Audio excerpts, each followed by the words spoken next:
Hi, everyone. This is Bob Ruggiero, Vice President of Communications for Quilt Incorporated. And here we have another of our Judge Show winner interviews. And here we've got Andrea Brokenshire with us today.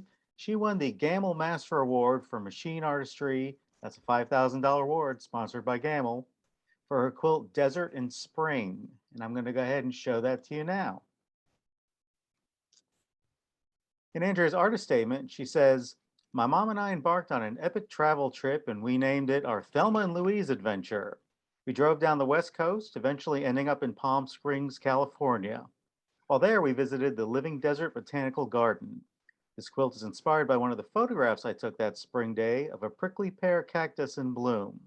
I loved the leathery texture of the cactus leaves, which are the petals, and the almost translucent citron yellow blossoms." So Andrea, welcome. Thank you for joining us today. Well, hi, Bob. Thanks for having me. I appreciate you wanting to talk to me.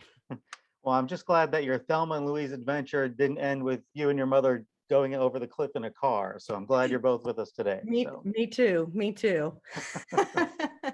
Well, before we talk about this particular quilt, tell me a little bit about how you first got involved in quilting and interested in it. Okay. I started quilting back in 1995 when I moved to Texas and was looking for people that had like-minded interests that I had in that, mostly stitching, because I was a garment sewer. And one of the ladies in the stitching group was a quilter, and she cajoled me into making a quilt. It took her a long time, but I finally succumbed, and we made picnic quilts, like round robin group quilts, and that's how I learned to sew on quilts. So that's how it all started. And at what point did you decide the quilting was advanced enough to start entering them in contests?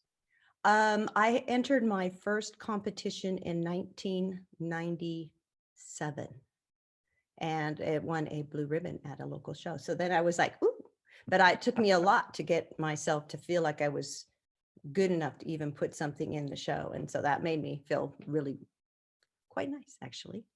Right. Well, talking about this quilt in particular, tell me a little bit more about why you wanted to take this picture and what was it about this picture that made you think, hey, this would make a good quilt as well? Well, living in Texas, I love prickly pear cactus, and I was out on our trip. It was in the springtime, and they were blooming. And we went to this botanical garden, which was a desert botanical garden, and they were just phenomenal. I was like, okay, this is the time to take photographs. So I took a number of photographs, and that particular one was the one that won the day. And I then held on to it for quite a while because I didn't feel like I was confident enough to work on the area that interested me most, which surprisingly wasn't the flower portion, but it was the petals and the leaf portion on the quilt, and trying to figure out how to create a very leathery, smooth texture with quilting. And so that was the challenge again, and juxtaposed in those big spikes and the colors and all the different things within those petals. So that was the reason why I decided to make that quilt. And I am just so thankful that everyone loved it. And I want to thank Gammill for sponsoring this wonderful award in machine artistry, and all the organizers and the sponsors and the volunteers and all the staff of Quilt Festival for making this show happen. So this is its first showing in public at a quilt show. So it was very surprising and very wonderful to get such a great award on its debut showing. So Now, I know this in particular is a type of quilt that I know somebody who's not particularly knowledgeable about quilting could kind of turn the corner at the show and go, wow, that looks like a painting or a photograph. They wouldn't expect it to be a quilt. Tell me a little bit about how you interpret something that's so visual in a different medium with fabric and paint. Well, I have a background in biology and zoology in particular, and I am always attracted to realism. And so when I started painting on fabric and started playing with that medium within quilting, I found my, I guess, muse. So it's like, ooh, I can do this. And I do not have an art background. I don't have a fine arts background. I have a biology background. And so I attack it from that perspective, but I've been sewing since I was 5, and it's always been a creative love of mine. So it's combining two different things, and just over time and a lot of practice, as we all know, practice, practice, practice. That's how I guess have created my style and what I do. But these are painted quilts. So that quilt is a whole cloth quilt. So it was 100% painted. Started out as a white piece of silk.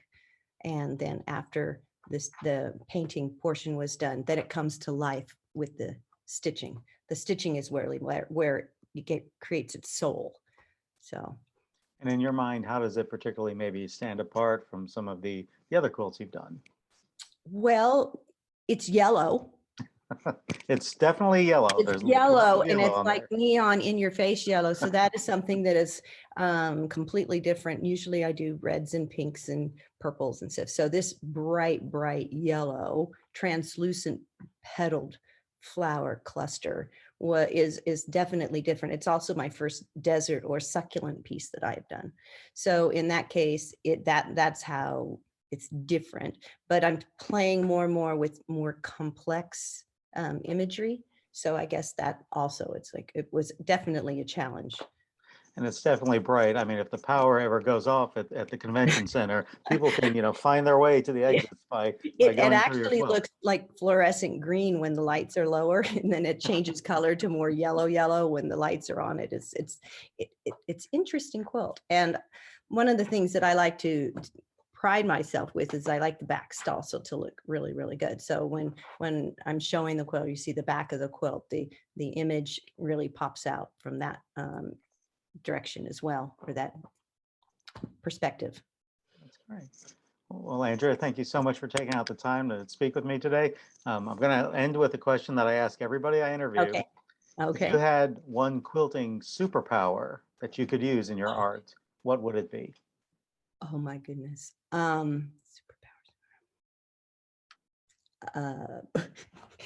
Okay, you caught me on that one. I have to superpower. Joy. I would like my quilts to emulate joy and hope and beauty. And we have so much in this world that kind of takes away from that. So I would say if my quilts bring somebody joy, I think that would be my superpower. Oh, that's a wonderful answer. And again, Andrea, thank you so much for taking out the time. You can see Desert and Spring and all of the top winners and all of the finalists from the Festival Judge Show in person in Houston at the International Quilt Festival this October 28th through 31st. Andrea, thanks again so much for taking out the time. Well, you're welcome. And thank you for wanting to spend some time with me. I appreciate it. Okay.